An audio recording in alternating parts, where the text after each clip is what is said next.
नागरिक तथा सुनागरिक हয়ে ওঠে, देशेर मान सम्मान के बृद्धि करे, निजेर कल्याण साधना करे, समाज के एगिয়ে নিয়ে যায়। মনে রাখবেন, একটা জাতি তখনই উন্নত হয় যখন মেয়েরা উন্নত হয়। এই মেয়েরা মায়েরা যখন উন্নত হয় তখনই একটা দেশ উন্নত হয়।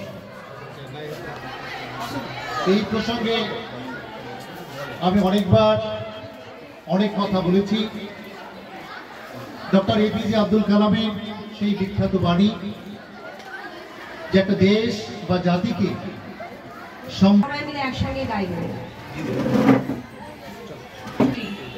আমার গা অমাবস্যা, আমার চুল মেষ পালকের ফাল্গুন, আমার পিঠ শাওকাল পরগনা, আমার দুটো ঠাই, একটা বাঁকুড়া একটা পুরুলিয়া। আমি গড়িয়াহাটার মেয়েদের মতো আরশোলা দেখে ভয়ে পালিয়ে আসি না। বোমাই বাঁ তুলে যাওয়া বাবা কতবার আমার বই পুড়িয়ে দিয়েছে, কতবার আমার দুঃখী মা বলেছে মেয়েদের বড় হতে নেই। পুরুলিয়া ঠিক তখনই চিৎকার, আগুন আগুন আগুন। আমি পারবো না। আমার সেদিন আমার প্রফেসর আমাকে ফেলে পালিয়ে গেলেন।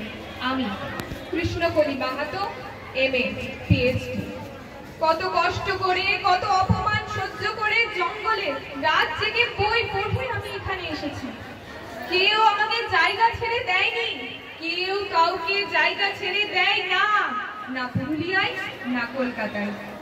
মা আমি চেকিং করে ভেতরে এলাম, মা আমি ইমিগ্রেশনে দাঁড়িয়ে বাবাকে দেখে